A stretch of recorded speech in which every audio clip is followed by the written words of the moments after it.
Benvenuti al 27° incontro con la storia d'Italia. In argomento il periodo 1946-1979, con particolare riferimento alla ricostruzione dell'esercito, alle difficoltà della rinascita del corpo dei bersaglieri, all'evoluzione tecnologica, il bersagliere oggi. Al termine verrà proposto un breve filmato. La condizione italiana dopo la Seconda Guerra Mondiale era stata fortemente caratterizzata dalla pesante eredità della sconfitta. Nonostante il ruolo svolto dalla Resistenza e dal Corpo Italiano di Liberazione, l'Italia dovette subire, per opera dei vincitori, un severo trattamento che mise la nazione in un contesto di isolamento diplomatico, accrescendo la fragilità della vita politica interna del Paese. Per quanto riguarda l'esercito italiano, uscito martoriato dal conflitto, lo stesso necessitava di riorganizzazione ed ammodernamento sotto l'aspetto della ristrutturazione organica e dottrinale e dell'adeguamento dei materiali sia operativi sia logistici al pari di quelli dei Paesi alleati e dei Paesi nemici. Con l'ingresso dell'Italia nella NATO il 4 aprile 1949, queste esigenze assumevano carattere di essenzialità e di priorità, anche in funzione di contrasto a un'eventuale azione militare da parte del Patto di Varsavia che si contrapponeva alla NATO. I reparti di fanteria motorizzata, limitati nel movimento in quanto legati alla viabilità su ruote, vengono in parte meccanizzati, primi fra questi quelli bersaglieri, fornendo a queste nuove unità più snellezza ed incisiva mobilità che rese obsolete quelle che non avevano subito tale modernizzazione e che pertanto in parte vengono soppresse fino ad arrivare agli anni 1975-1976, periodo in cui tutte le unità della fanteria verranno meccanizzate. Anche i bersaglieri verranno toccati nel vivo e debbono subire lo scioglimento di varie unità e dai 12 reggimenti esistenti negli anni immediatamente successivi alla fine del conflitto mondiale si passò negli anni 90 ai 6 attuali. Cambiano anche le uniformi, dal vecchio grigio-verde si passa al più moderno khaki. Tale riduzione non scalfisce però la determinazione del bersagliere, il quale, come dice il già citato Nino Tramonti, i bersaglieri esistono ancora e resisteranno non tanto in virtù di legislatori, quanto per amore di quel popolo che sempre ne ha apprezzato lo slancio e l'animo invitto. Il periodo immediatamente successivo al secondo conflitto mondiale ci racconta di vicissitudini che toccarono i bersaglieri a causa delle strumentalizzazioni, quali ad esempio quello di identificare per l'abbigliamento il bersagliere alle camicie nere e pertanto legati al vecchio regime fascista e che venivano usate nell'ambito della lotta politica di quel tempo. La storia, la volontà e il giudizio popolare diranno comunque che il corpo dei bersaglieri non è stato mai politicamente legato ad alcuna persona che non fosse il fondatore e soprattutto ad alcun partito. D'altronde non era colpa del corpo dei bersaglieri se Mussolini era stato bersagliere prima della Grande Guerra al 10° reggimento a Bologna, durante la guerra al 12° e poi all'11° reggimento, divenendo sergente di squadra. E se in quell'epoca di nazionalismi, di passioni, di militarismi spinti all'eccesso, egli prese a modello il comportamento bersaglieresco per la formazione di reparti paramilitari quali le camicie nere. Quella copia, che in altri momenti avrebbe potuto essere identificata come emulazione e avrebbe potuto costituire vanto per l'originale, dal punto di vista ideologico non portò altro che danno al corpo, perché per molti prevenuti malpensanti quei reparti paramilitari per le loro esteriorità quali l'abbigliamento, l'addestramento e le canzoni, si identificavano con i bersaglieri stessi. Quindi certamente ne influenzò il comportamento, ma ciò non vuol dire che il corpo dei bersaglieri ne appoggiasse l'azione, perché esso, come del resto tutto l'esercito, rimase sempre ordinatamente confinato nei propri limiti militari, senza mai uscire dai confini della lealtà e dedizione alla patria e alle istituzioni, di cui seguì la storia e le alterne vicende che lo portarono ad essere presente in tutti i teatri conflittuali di quel periodo. La ricostruzione dell'esercito italiano, data l'evoluzione tecnologica e gli ammaestramenti tratti dal secondo conflitto mondiale, doveva avvenire su nuove basi che prevedevano la meccanizzazione delle forze. Dati gli alti costi, questo processo fu intrapreso gradualmente e comunque i primi reparti interessati furono, come abbiamo già visto, quelli bersaglieri. Naturalmente ereditàmmo mezzi provenienti da altri eserciti e i primi che contraddistinsero i bersaglieri meccanizzati negli anni 50 furono l'Alfa Track e il carro armato leggero M24 di fabbricazione USA. Negli anni 60-70 vennero poi i veicoli da trasporto truppa, VTT, e i bersaglieri, in particolare utilizzarono l'M113 di provenienza americana, cingolato e capace di trasportare una squadra, 12 uomini, completamente equipaggiata per il combattimento. La funzione tattica di questo mezzo era quella di trasferire i soldati fino alla zona di combattimento e, dopo la loro discesa dal mezzo, sostenerli con il fuoco delle armi in dotazione al veicolo, una Browning 12-7. Solo veicoli di progettazione successiva permisero ai bersaglieri di essere portati dentro il campo di battaglia e di combattere direttamente dal mezzo. I veicoli costruiti su scafo M113 furono vari, quali l'M106 per il trasporto e l'impiego dal mezzo di un mortaio da 120 mm, l'M113 A1 Camellino, entrato in servizio successivamente e costruito dalla Oto Melara. Negli anni 80 entra in servizio il VCC-80 Dardo, un veicolo da combattimento per la fanteria costruito in Italia che sostituisce gli obsoleti M113 e che consentiva di condurre il combattimento anche da bordo del mezzo, essendo armato di un cannone da 25-80, una mitragliatrice coassiale 42-59, 2 lanciatori TOW. Il mezzo che ha la protezione totale NBC può trasportare 9 persone.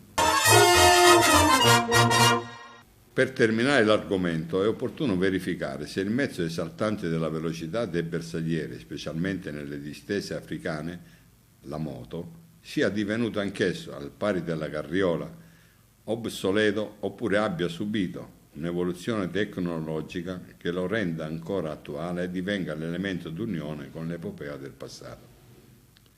La risposta sta forse nel fatto che nella prima guerra del Golfo, 2 agosto 1980, 28 febbraio 1991, pur tenendo in considerazione la loro vulnerabilità, piccole unità francesi hanno svolto nelle distese desertiche diverse funzioni di supporto e alleggerimento per la sicurezza lontana ed immediata alle unità corazzate.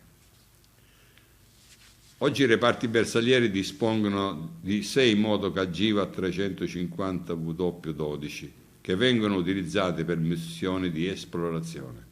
Tale mezzo è dotato di un'autonomia di 260 km e capace di una velocità massima di 135 km all'ora. Con l'evoluzione tattica provocata dal cambiamento radicale delle forme di guerra e di combattimento da attuare nel moderno teatro operativo, la tecnologia ha subito continue spinte innovatrici che hanno interessato, oltre che le modalità di movimento che oggi tendenzialmente privilegia quelle su ruote, soprattutto la sicurezza del personale a bordo che comunque prevede reparti di piccole dimensioni, 4-5 uomini.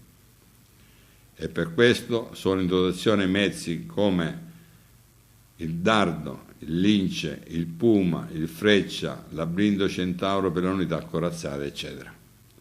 Quello che però sarebbe stato l'impiego per eccellenza dei bersaglieri che ne avrebbero nobilitato all'estremo La caratteristica principale di sempre, la mobilità, l'impiego cioè in elitrasporto, è stato giustamente allargato a tutte le unità dell'esercito. Per quelle della fanteria ormai la denominazione non serve più ad indicarne anche lo specifico impiego operativo, ma soltanto la provenienza storica.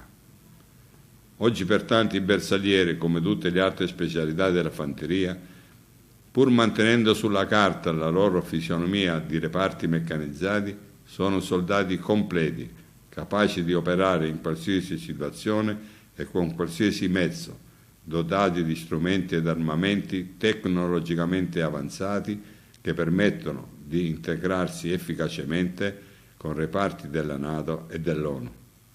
Rimane ad essi però la caratteristica bersaglieresca.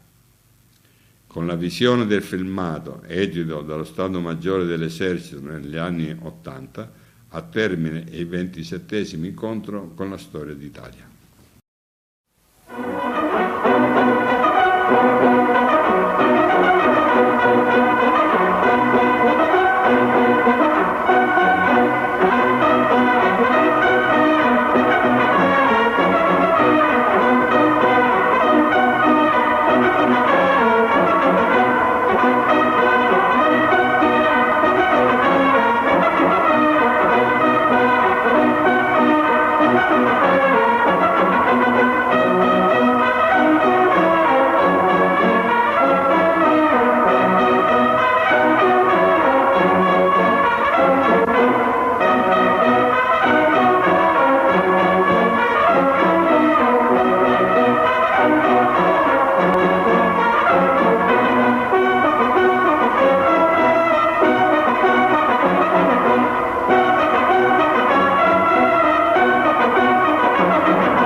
Oggi i reggimenti non esistono più. Al loro posto ci sono 12 battaglioni bersaglieri meccanizzati e uno di addestramento reclute, nei quali si perpetua la tradizione di esuberanza e di efficienza della specialità, nel rispetto dei principi che la Marmora dettò e che parlano di obbedienza, rispetto, addestramento, amore per la patria, ginnastica fino alla frenesia e fiducia in se stessi fino alla presunzione.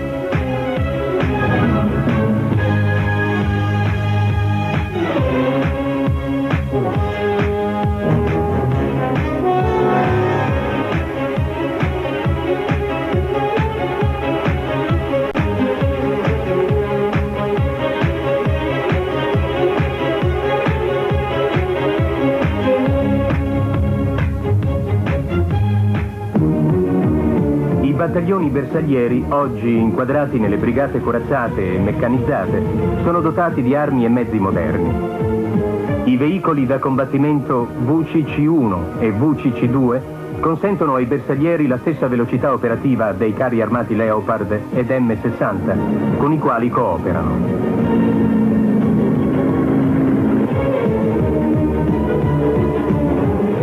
Con i mortai da 120 montati su veicoli corazzati, i battaglioni dispongono di una notevole potenza di fuoco.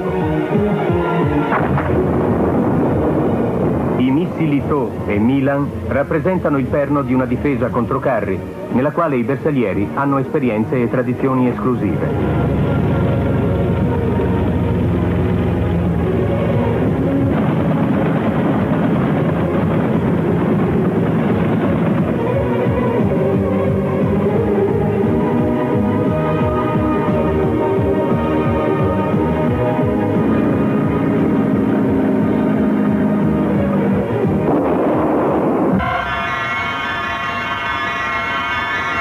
Accanto all'addestramento classico condotto all'insegna del massimo realismo, i reparti bersaglieri svolgono attività particolari che li rendono idonei a operare in qualsiasi tipo di ambiente o situazione operativa.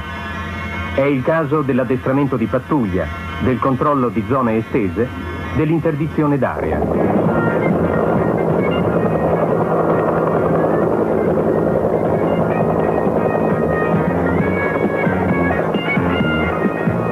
Altro impiego tipico nel quale il temperamento e le caratteristiche dei bersaglieri vengono esaltate al massimo è il combattimento negli abitati, che richiede azioni rapide, decise e condotte all'insegna della massima spregiudicatezza. Azioni che possono essere affidate anche a piccole unità ben determinate, accuratamente addestrate, con spiccate doti di iniziativa e di ardimento.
Le ricorrenti calamità naturali, i terremoti, le inondazioni, i disastri di varia natura hanno imposto all'esercito nuovi compiti istituzionali per garantire con la forza della sua organizzazione soccorsi tempestivi ed efficaci alle popolazioni colpite. I bersaglieri si addestrano anche per queste eventualità.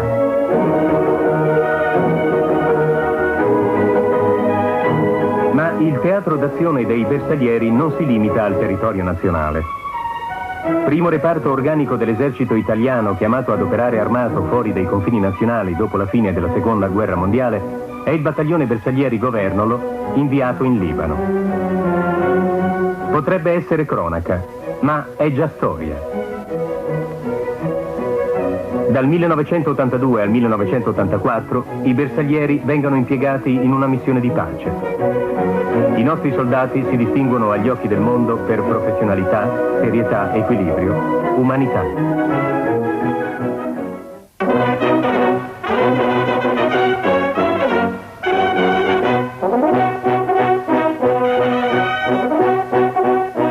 Essere bersagliere non è solo un modo di fare il soldato, è un modo di essere e di sentire, di intendere e di vivere la vita.